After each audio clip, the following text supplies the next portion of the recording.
If you are lost in thought, you are not meditating.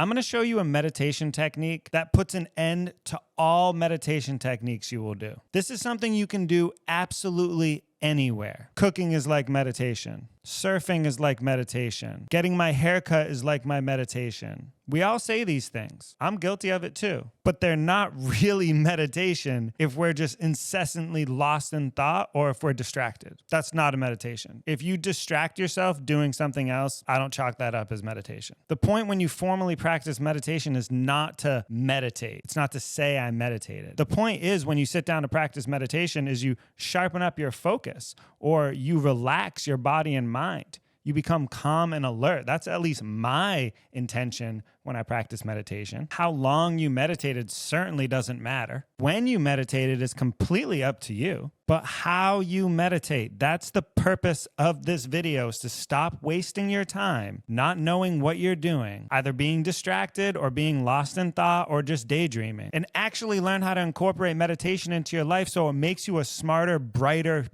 all-around better human being. Like you become a better listener. You become a better friend. And when you learn these tactics and actually incorporate them into your life, you meditate all day long. The law of attraction quite literally works in your favor. When you learn how to meditate, you're okay being alone. And then people want to be with you. When you learn how to meditate, you're the one who has to set the boundary. When you learn how to meditate, in theory, you could sit down and practice something that you've been wanting to learn forever. Because if you can sit for 60 minutes without moving, you can sure as heck sit for 60 minutes while you learn that instrument you've been wanting to learn. Now, the meditation technique that I use to do this is based off of a program put together, an entire movement that all stems with this guy, Shinzen Young, who's been practicing this for like 50 years. He put together this program. It's called Unified Mindfulness. This isn't a Unified Mindfulness advertisement at all. I did a 7-day retreat with them and learned their program. I'm not the type of person that goes through and gets qualifications for things, but I like to learn things and do things is necessary for me to learn them. I practiced this technique, this unified mindfulness technique for 8 days straight, and it completely changed my life. It completely changed my entire perspective on meditation and what meditation is. I realized I could never waste my time ever again. No matter what you have me do, I can meditate through it, and it's actually healthy for me. I've lost my phone, wallet, keys, and car one night,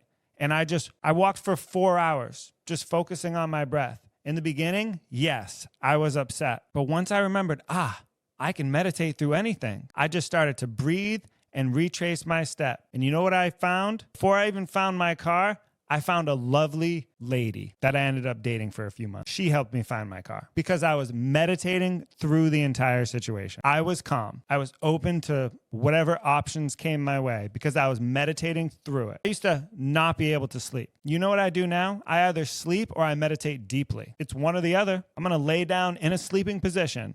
And even if my mind is so crazy and even if my mind is running nonstop racetrack, mental chatter, I just separate that mental chatter from the emotions in my body, from the mental image that flashes in front of my eyes. That's what the Unified Mindfulness system taught me, and I can break that down for you in this video. It breaks down your senses into 8 different parts. You can learn these 8 parts. Trust me, if you can learn the alphabet, you can learn your senses. Okay, here it is. It's what you see, hear, and feel. Those are the 3 main categories. What you see gets broken up into 2 categories. It's the physical world. It's your screen, how you're seeing me right now. And then it's your mental image, which flashes like behind or in front of your eyes, every way you think about it. And that's like daydreaming.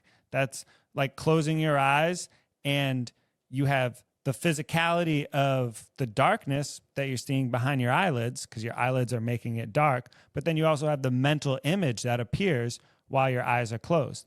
That mental image also happens when your eyes are open.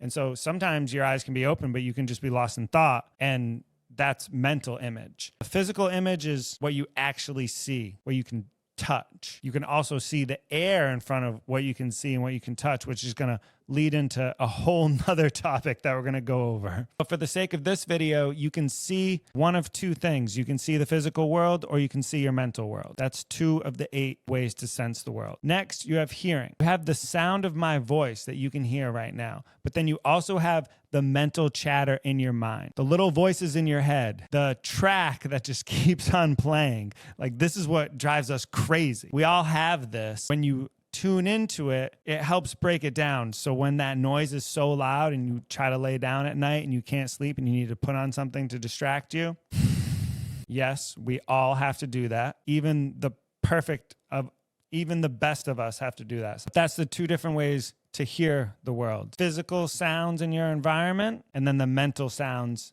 in your head. And then you have feel. Now you can feel the air on your skin. You can feel yourself sitting in the chair. But then you also feel emotions running through your body. And that's a lot like an expansion and contraction. Like when you're sad about something, you kind of feel a contraction in your stomach.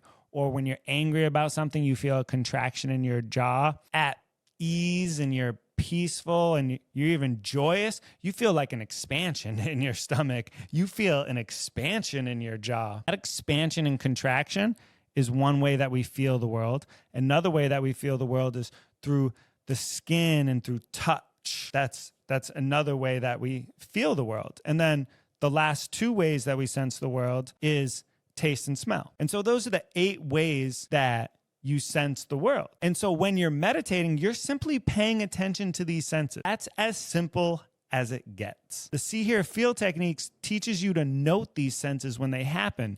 At first, it's like crazy because if you pay attention, you'll notice that you hear, see, feel, hear, see. You got the chatter running in your mind, but you have the sounds in the room.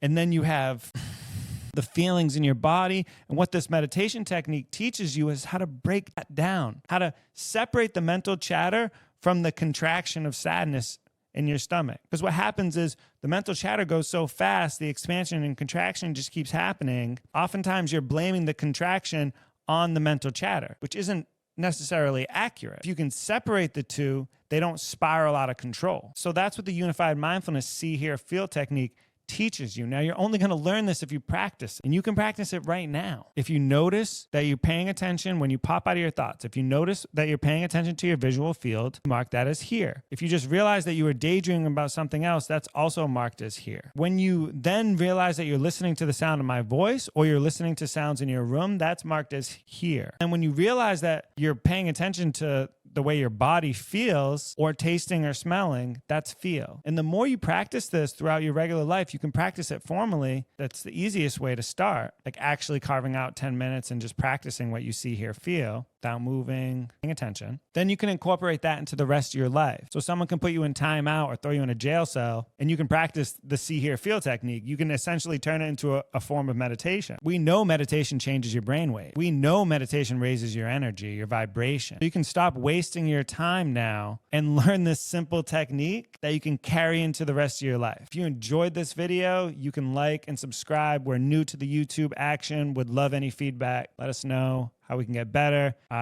If you look at our other socials, we started this on TikTok and Instagram, but YouTube is going to be our new focus from now on. So any support would be much appreciated.